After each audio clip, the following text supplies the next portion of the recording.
targeted. Cressida Dick said she thought this was a moment when the police could take a giant step forward in relations with the BAME community. You're watching Wednesday in Parliaments with me, Alicia McCarthy.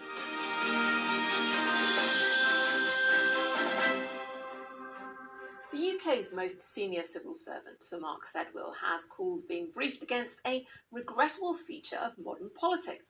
Sir Mark announced last month that he'll be stepping down as Cabinet Secretary and National Security Advisor in September.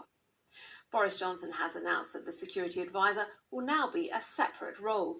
We have begun an inquiry into biosecurity as a national security issue. And for that reason, and because we have not seen you since the last election, or indeed for a little while, we decided to ask you to give evidence. Since we issued that invitation and you accepted it, you have resigned. Why? I haven't resigned. The Prime Minister and I agreed I should step down. It was by agreement.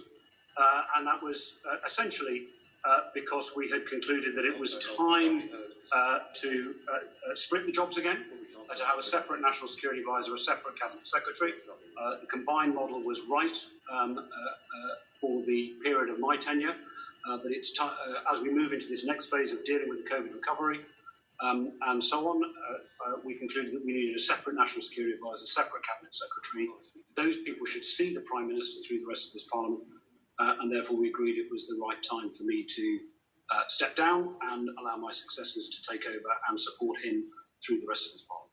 The Prime Minister has appointed his Brexit negotiator, David Frost, as National Security Advisor. There's been a lot of comment about the fact that the National Security Advisor may not have the degree of security experience that you had yourself. Do you yourself think that is likely to cause difficulty? Can you recall occasions when it was particularly useful or valuable to you to have had that security experience? I think I'm probably the worst person to ask because it sounds as though I'm going to give myself a reference here. But I was, don't forget, the first National Security Advisor to have run a big domestic department. All the others had diplomatic experience. Peter Ricketts had been Permanent Secretary of the Foreign Office.